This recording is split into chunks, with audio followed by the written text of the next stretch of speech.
Vamos a estudiar hoy un poco acerca del sufrimiento.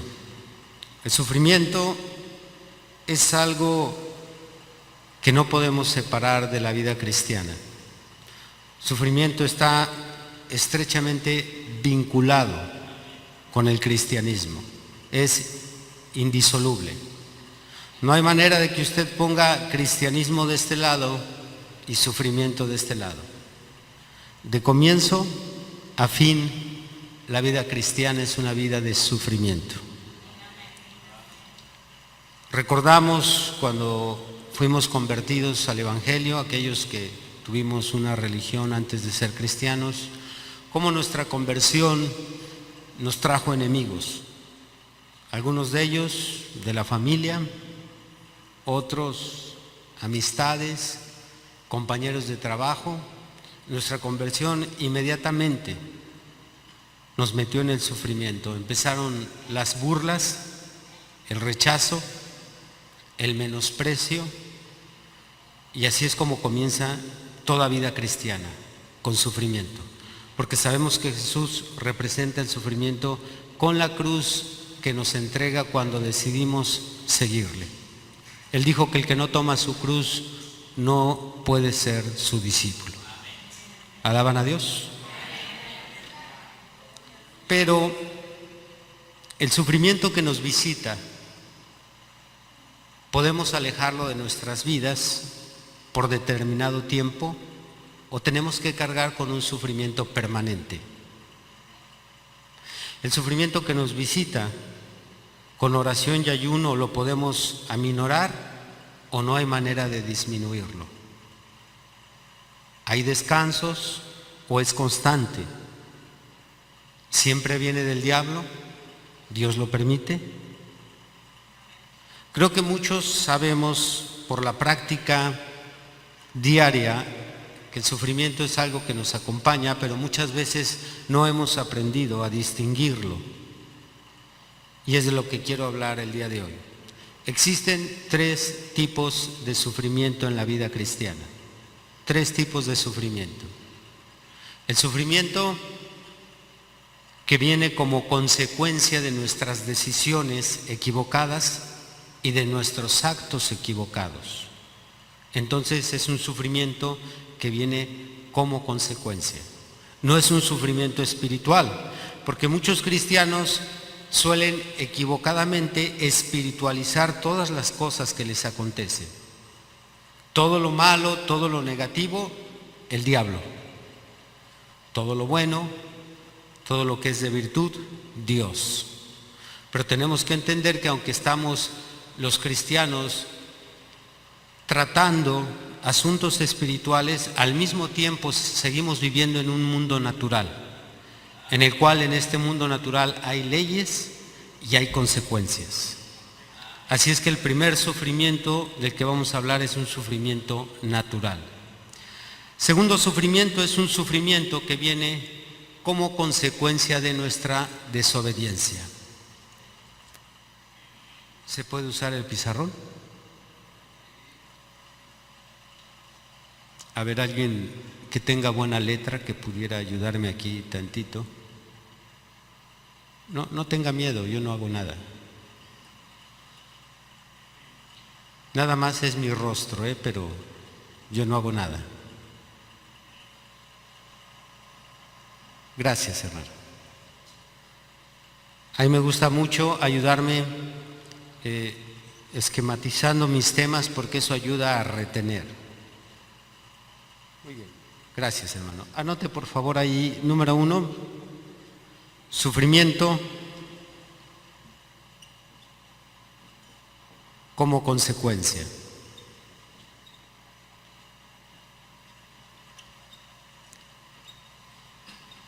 Sufrimiento como consecuencia. Número 2, sufrimiento por desobediencia.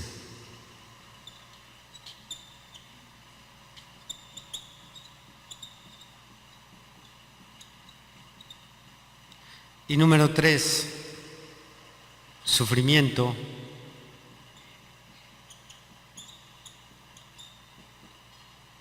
como prueba de fe.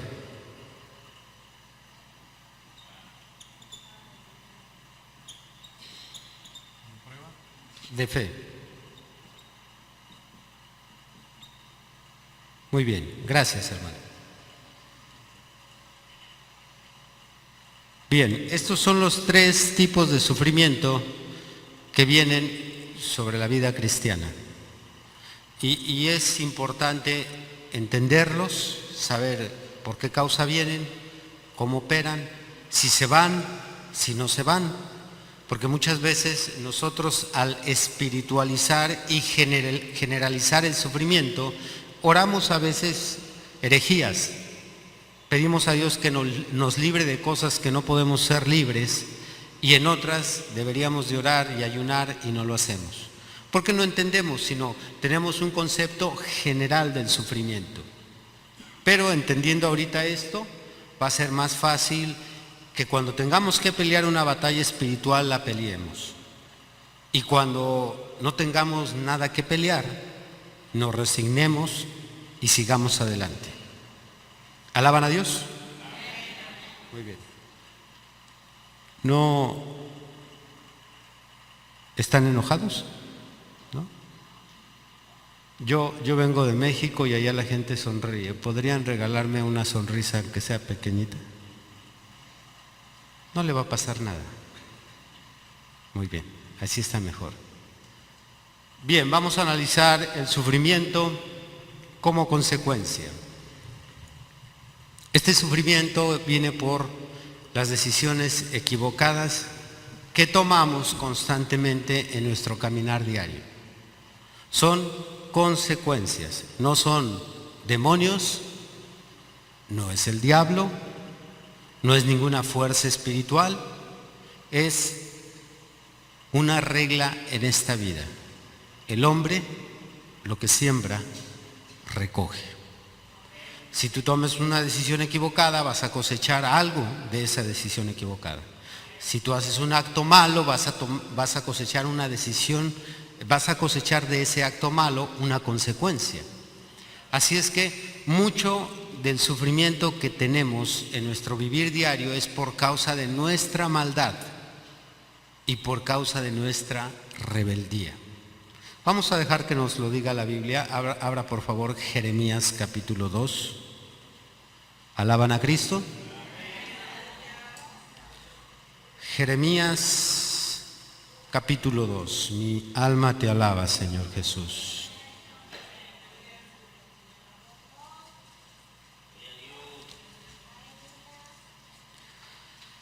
Jeremías 2 nos dice el versículo 19. Tu maldad te castigará y tus rebeldías te condenarán. Sabe pues y ve cuán malo y amargo es el haber dejado tú a Jehová tu Dios y faltar mi temor en ti, dice el Señor Jehová de los ejércitos. Muy claro, nada tengo que agregarle a este versículo. Tu maldad te castiga y tu rebeldía te condena. Tomemos un ejemplo sencillo y de los más comunes que se ven al día. ¿Cuántas veces nosotros como padres queremos desanimar a nuestra hija de que no se case con ese muchacho? ¿Cuántas veces el pastor le dice, no te conviene? Pero ella está encaprichada, ella está segura que ese muchacho, aunque ande mal, es el amor de su vida. Y ella dice, es que no puedo vivir sin él, aunque sea un borracho, aunque sea flojo, aunque sea un inútil, porque no trabaja, pero ella se aferra a él, así que se casa. Y voy a referirme en particular a cristianas, ¿verdad? Porque el mundo entendemos que hacen lo que creen que es correcto, pero estamos hablando de aquellos que tenemos consejo y dirección y que se nos dice cómo, por dónde, y no lo hacemos. Entonces la doncella sabe que Pablo dijo, no solo su padre, no solo su pastor, sino Pablo dijo, no os unáis en yugo desigual. Pero ella tiene tanta fe de que una vez que se casen, él se va a convertir y él se va a hacer aleluya. ¿Y qué sucede? Que se casa con ese hombre. Y pues no viene a suceder lo que esperaba. Por el contrario, empiezan los golpes, empieza la infidelidad, empieza la privación de las necesidades más básicas, comida, ropa. Y después de que le viene todo ese sufrimiento, todavía se atreve a venir aquí a la iglesia a pedir oración para que Dios la saque de eso. Pero ¿cómo podemos orar o pedir para que Dios haga algo por ella si aquí dice que son nuestras maldades y nuestras rebeldías las que nos castigan? Y a veces decimos, es que el diablo tiene el hogar de cabeza. ¿El diablo? A veces el diablo dice, ¿y ahora yo qué? ¿Cuál diablo? Si es ese hombre que ella escogió. Se oye extraño, ¿verdad?, que un predicador defienda al diablo, pero pobre diablo. Todo lo malo que nos viene, el diablo. Esto, Satanás. Esto, los demonios. Pero no es el diablo. Te está castigando tu decisión equivocada, tu desobediencia a la Biblia. ¿Alaban a Dios? El pastor le dijo a ese hermano, ese trabajo no te conviene, pero es que me prometieron un buen sueldo y me van a ascender, y se encapricha y también agarra un trabajo donde el Señor a través de su guía le dijo que no le convenía, y luego lo explotan, lo retienen más tiempo, no le pagan, y él todavía se atreve a llamarle pruebas. Esas no son pruebas, esas son consecuencias de rebeldía, desobediencia, necedad. Usted revise su vida, ¿sí? Porque el cristiano no puede justificarse en que no tiene dirección de Dios. Tenemos 66 libros y la Biblia es un libro tan perfecto y tan completo que tiene el consejo perfecto para ti. En toda área. No hay parte de la vida humana que la Biblia no cubra. Ahí está el consejo. Pero usted sabe que apegarse a la Biblia raspa, corta y lastima nuestra carne. Y lastima nuestro ego. Y destruye nuestro orgullo. Pero ahí está la dirección de Dios. Pero si tú te rebelas, esa rebeldía te va a alcanzar. Sí. Así que esto nos puede ayudar a entender que no podemos estar orando para que se acaben ciertos sufrimientos.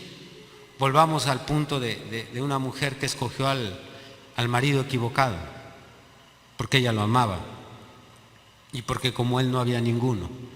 Así es que ella se aferró a él y dice, Dios, ¿cuándo se acaba este sufrimiento? Hasta que se muera él, porque el pacto es hasta que la muerte los separe. Y así como tuviste el valor de rebelarte a la Biblia, ahora ten el valor de fajarte la falda y caminar con el hombre que te ha hecho tu vida un infierno. Ese es el sufrimiento que tú escogiste. No metas a Dios, no metas al diablo. Ellos andan ocupados en otros asuntos. ¿Alaban al Señor? Bien. Porque yo como pastor me llegan a mí estos casos. Llegan a llorar cuando yo mismo les aconsejé, no te metas con ese muchacho. Es que él ya me juró que si nos casamos él va a empezar a venir a la iglesia. No te metas con ese muchacho. Y pues se metió y regresa a los 5 o 7 años. ¿Y ahora qué hago, pastor? Ahora se aguanta. ¿No va a orar por mí? ¿Para qué? Como si una oración cambiara tu cosecha. Una oración no puede cambiar la cosecha. A ver, siembre usted en un terreno semillas de jitomate, papa, y ore para que el día siguiente crezca zanahoria. Es absurdo. ¿Y cómo vamos a orar para que las consecuencias cambien? No van a cambiar. Vas a tener que cargar con ellas. Y hay algunas consecuencias que son a corto, mediano y otras a largo plazo. Según el tamaño de la decisión equivocada, es la consecuencia que te va a venir. Bendito el Señor por siempre. Bien, ahorita entonces ya tenemos este panorama. Sufrimiento natural, como parte de un ciclo de las acciones y la vida del hombre. Natural, no tiene nada que ver el mundo espiritual con el sufrimiento número 1. Ahora sí vamos a pasar al sufrimiento 2, porque el 2 y el 3 sí competen al mundo espiritual, el 2 y el 3. Sufrimiento por desobediencia. La Biblia nos lo dice, que Dios tiene muchas veces que enviar sufrimiento sobre sus hijos rebeldes, desobedientes, necios. De esto va a encontrar mucha Biblia, pero les voy a dar nada más un solo verso como referencia, uno solo. Abra Jueces capítulo 6. Bendito el Señor por siempre. ¿Alaban a Dios?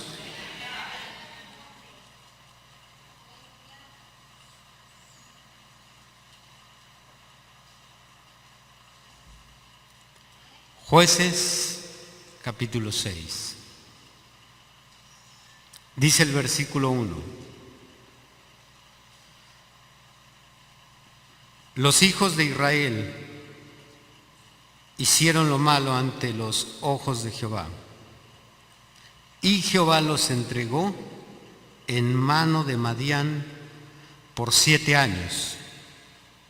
Y la mano de Madián prevaleció contra Israel. Este no era una situación de supremacía militar. No es que los madianitas eran mejores guerreros que Israel. No. Dice aquí que Jehová los entregó bajo la mano de ellos y Madián prevaleció.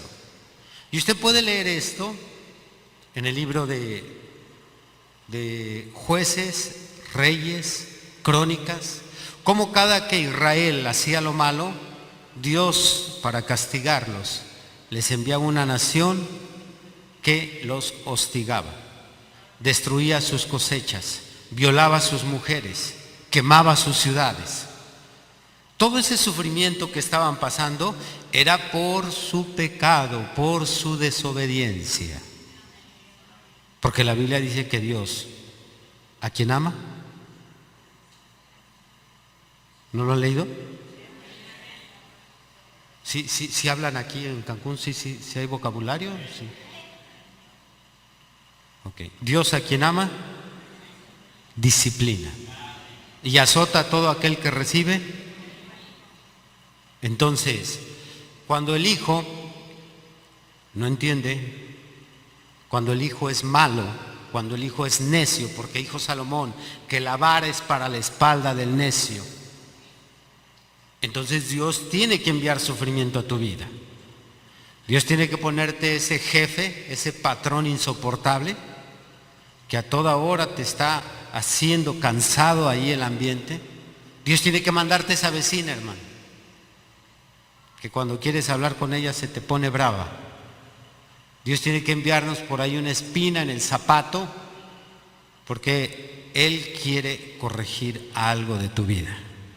Sí. Y así como Dios tenía para Israel, no solo a los de Madián, también tenía a los de Egipto, tenía a los filisteos, tenía a los asirios, tenía a los sirios. Cada que Israel se salía de su lugar, Dios enviaba una nación y azotarlos.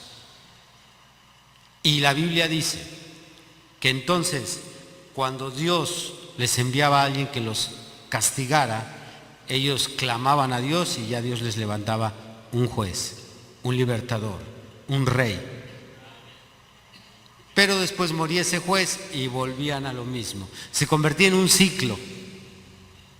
Ellos eran rebeldes, Dios los castigaba, ellos obedecían, moría su líder, volvían a descarriarse. ¿No les suena familiar esto? Muy parecido a la iglesia del Señor. Algunos hijos, en particular los necios, las necias, necesitan un sufrimiento ahí para que se mantengan en el camino. Y ese sufrimiento, ese sí lo podemos manejar con oración, porque Dios lo está mandando. Ya no es ni siquiera el diablo tomando la iniciativa, es Dios dándole trabajo a Satanás. Tengo un trabajito para ti. Tengo una hija que ya de tiempo está sentada ahí en el culto, le hablo de una forma, le hablo de otra. Ahí en la escritura le revelo lo que quiero que haga, que ya no esté gobernando a su esposo, que aunque ella sea más inteligente, que aunque ella tenga carrera,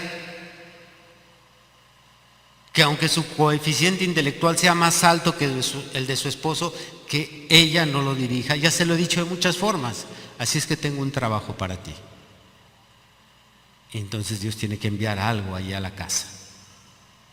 Dios tiene que mandar algo sobre los hijos. Dios tiene que mandar algo para que la economía no rinda, se escurra el dinero, se vaya. Es Dios ahí atrás. ¿Alaban al Señor? Y es bueno, ¿verdad? Bueno, es bueno para nuestro espíritu, no para nuestra carne. Esa se queja de todo, a toda hora y con todos. Pero para tu espíritu es bueno, porque es el amor de Dios corrigiéndote. Y entre más rebelde, más duro te tiene que dar Dios. Porque usted sabe que hay un paralelismo entre la educación que nos da Dios con la educación que nosotros como padres cristianos le damos a nuestros hijos. Y usted no le da más al más obediente, le da más duro al más necio. Hay algunos que hasta tenemos que quebrarle la vara, y muy apenas. Y así también hay hijos, hijas de Dios que son resistentes. Con la primera no tuvieron una enfermedad ligera, no los hizo reflexionar. Dios tiene que mandar algo más fuerte. Y ya viene por ahí un diagnóstico. Señor, probablemente si no se cuida se va a desarrollar un cáncer. Y como que medio quiere entender. Y entonces tiene que venir más fuerte el barazo. Sí. En la medida de tu negligencia, necedad, desobediencia, es la medida en que Dios te corrige. No te da menos, no te da más. Aún hay un refrán en el mundo que dice: Dios aprieta. ¿No lo han escuchado? Entonces no saben hablar aquí. Ayúdenme. Alguien que sepa lenguaje en señas, que se pare aquí. ¿Dios aprieta? Sí saben hablar. Sí. Y sí somos mexicanos, entonces creo nos entendemos. Sí. Sí. No se asuste conmigo, yo no hago nada. Sí, le repito, nada más tengo así la apariencia. Así que este segundo sufrimiento, creo que ese sí lo podemos tratar en oración con Dios y llegar a un acuerdo pacíficamente con el Señor y decir: Señor, si tú le bajas, yo obedezco. Si tú me das oportunidad, me voy a esforzar y te aseguro que no te voy a defraudar. Y Él sabe cómo controlar al diablo, la enfermedad, la economía. Dice la Biblia en Proverbios: cuando los caminos del hombre son agradables a Jehová, aún Él hace que sus enemigos estén en paz con Él. Así es que, bueno, ahorita ya tienes dos formas de ver el sufrimiento. Ahora vamos a la tercera: sufrimiento como prueba de fe. Este es un sufrimiento que Dios envía a nuestras vidas y no tiene nada que ver con consecuencias. Y tampoco tiene que ver con la vara de Dios. No es Dios corrigiéndote. Por el contrario, es Dios dándose ese gusto de exhibir a sus trofeos y demostrarle al diablo que sus hijos lo aman, le obedecen, le creen, a pesar de que les vaya mal. Alaban a Cristo. Caso mejor conocido en la Biblia, Job. ¿Qué hizo Job para que se enfermara de la coronilla a la planta del pie? ¿Qué hizo Job para tener 10 ataúdes en una sola noche en casa? ¿Qué hizo Job para que los negocios se fueran a la quiebra? ¿Qué malo hizo Job? La Biblia dice que era perfecto, recto, temeroso de Dios y apartado del mal. Job no hizo absolutamente nada. No era un hijo desobediente. Tampoco había tomado decisiones equivocadas. Era un modelo a seguir. Y Dios se sentía tan orgulloso que cuando el diablo llegó a retar al Señor, el Señor le dijo: tómalo, es lo mejor que tengo. Y te voy a demostrar que Job no me sirve por conveniencia. No me alaba y no me bendice ni me glorifica por todas las riquezas que le he dado, ni por una familia próspera. No, te voy a demostrar que él aún en la miseria me alaba. Y usted ha leído el final del capítulo 2. Jehová, dice la Biblia, que Job se postró, se rasuró y dijo: Jehová dio, Jehová quitó. Bendito sea el nombre de Jehová. No defraudó a Dios. Dios levantó su trofeo en alto y le mostró al diablo de qué estaba hecho. Y usted sabe que ahí en el capítulo 1 y 2 se nos dice todo lo que le vino a Job, pero si seguimos leyendo, también tuvo pruebas. El profeta explica que tuvo pruebas con la iglesia, porque aquellos tres, Elifaz, Zofar y Bildad, vinieron a decirle, por cuanto ellos no entendían esto que estoy explicando aquí. Me hubiera gustado que Zofar, Bildad estuvieran en este culto, porque ellos llegaron a decir: Job, estás sufriendo porque estás en pecado. Lo acusaban de eso. Arrepiéntete. Dios es justo, Dios no te puede castigar sin causa.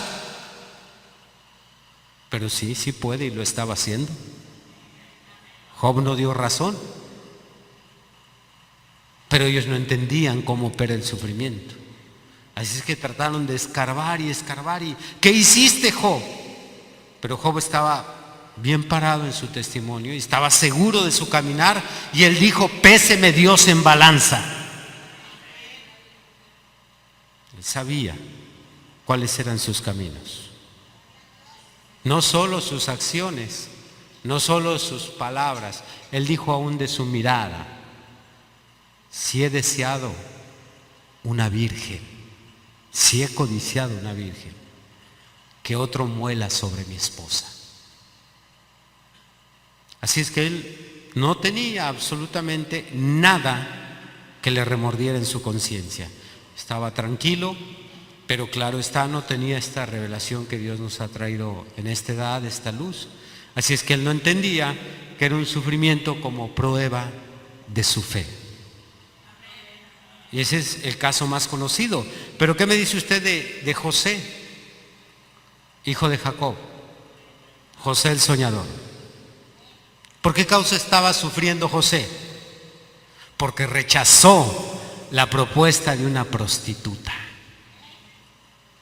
Esta resbalosa, esta loca que quiso arrastrar al Hijo de Dios, no pudo, se topó allí con otro material, chocó con pared.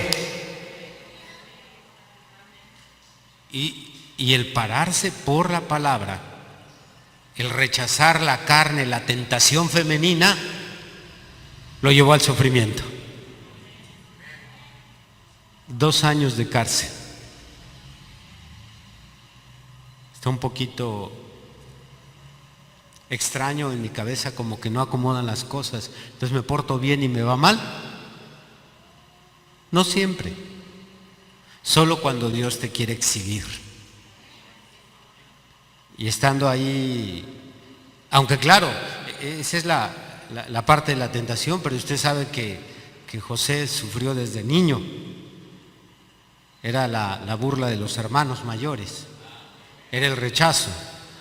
Luego lo venden, luego lo arrojan al pozo, y luego viene la cárcel, y todo lo que le pudo haber pasado ahí esos 2 años en la cárcel, y era Dios exhibiendo a su Hijo, demostrando su obediencia y al mismo tiempo probando su fe. Porque ese tipo de sufrimiento, el sufrimiento tercero, este tipo de sufrimiento hace las dos cosas: prueba tu fe y le da la oportunidad a Dios de demostrarle al diablo y a otros de qué estamos hechos los cristianos. Porque todos tenemos fe cuando hay dinero. Todos alabamos a Dios cuando en casa todo está en orden. Todos cantamos, cimbramos la iglesia cuando todo va caminando bien. Pero cuando el Señor le dice a un demonio sobre él y al otro, tú también, y tú, y empiezan a entrar y las cosas se complican con la pareja y no hay dinero y entra la enfermedad y te piden la casa y se descompone seguido el carro y le dicen a tu esposo, no hay trabajo hasta aquí. Y entonces podemos voltear la mirada hacia el cielo y hay 2 espectadores en 2 bancas sentados, el diablo y Dios. Y dice el diablo, vamos a ver de qué está hecho, y dice Dios, veamos de qué está hecho. Porque Dios no tiene miedo de probar a sus hijos, porque Él sabe que son de su material, Él sabe que son carne de su carne, hueso de sus huesos. Así es que ¿por qué le va a asustar a Dios? Claro que lo que no es de Él pues se tiene que romper. ¿Recuerdan ustedes aquel relato que nos da el mensajero de aquel puente que querían construir sobre el agua? Y ninguno quería tomar el reto, pero el que lo tomó, hubo muchas críticas una vez que lo terminó y pensaban, se va a hundir eso no va a durar. Pero él estaba tan seguro de lo que había hecho que dijo, el día que se inaugure, el día del desfile, yo voy por delante, y si el puente se hunde conmigo. Pero nos dice el mensaje que él había estudiado cada perno, cada tuerca, cada pieza. Él estaba seguro de lo que había construido. Y Dios está seguro de lo que puso aquí en la tierra. Dios no le está atinando con sus hijos. No es a ver si aguantan, a ver si el diablo no me los mata. Dios mío, ¿qué hago si me los acaba a todos? Acabará a los suyos, pero a los hijos de Dios no podrá. Y es por eso que envía el sufrimiento. Y lo necesitamos. Y alabamos y bendecimos a Dios por ese sufrimiento. ¿Le dan gracias a Dios? Aunque nuestra carne grite y llore y se desespere, sí, pero aquello es necesario. Así que teniendo usted esta comprensión, entonces usted será más centrado en manejar el sufrimiento en su vida. ¿Entendieron? Ahora sí, como le dijo Jesús a los apóstoles, sí entendéis, ¿verdad? ¿Sí entendieron? A ver, ¿cuántos van a orar para que se vaya el sufrimiento número 1? Sí entendieron. Excelente. Ya lo único que nos queda es pedirle a Dios fuerzas. Señor, yo me lo busqué, ahora aquí lo tengo, ahora solo dame fuerzas. Dame fortaleza para cargar con él y pues no echarle la culpa a nadie, porque ¿a quién vamos a culpar si son nuestras decisiones?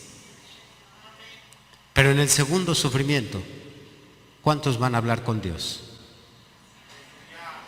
Ahí sí tenemos que hablar con Dios, ¿verdad? Decirle, Señor, ya entendí, no más tu vara. Dijo el hermano Branham, la mano de Dios es muy pesada. Cuando no queremos hacer lo que Él nos ha dicho que hagamos, su mano es muy pesada. Pregúntele a William Branham,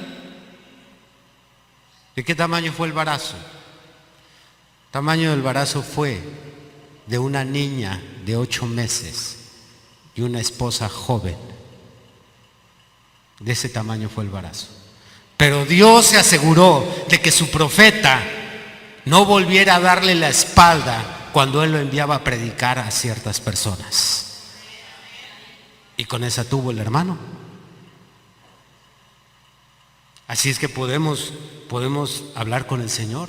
Señor, si tú detienes, yo obedezco. Señor, si me das oportunidad, correré y lo arreglaré. Y en lo tercero, ¿qué vamos a hacer? ¿Le vamos a decir que detenga el sufrimiento? También vamos a pedir fuerzas. Señor, si estás exhibiendo mi fe, nada más dame fuerzas y permíteme no defraudarte, porque si he de entrar al sufrimiento va a ser con la cabeza en alto. Sí. Y decirle al diablo, tírale. Y tírale porque estoy soltado solo por poco tiempo. Así es que si le vas a tirar, tírale bien. ¿A poco crees que me asustas? ¿Alaban a Dios? Entonces usted podrá discernir y usted podrá decir, Señor, ahora ya sé qué es lo que está pasando y por qué está pasando y por cuánto tiempo estará pasando. Ahora lo sé. Y podremos movernos y conducirnos en medio del sufrimiento con mayor cordura. ¿Alaban a Cristo? Pónganse de pie.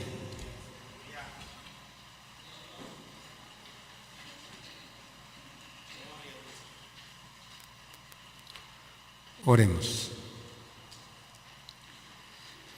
Señor, te doy gracias por alimentar a tus hijos. Te bendigo, te exalto y te glorifico. Te ruego que esta enseñanza quede profundamente grabada y esculpida en la mente y el corazón de tus hijos. Gracias por tu asistencia. A ti la honra y la gloria por siempre, en el nombre del Señor Jesucristo. Amén. Que el Señor les bendiga, hermanos.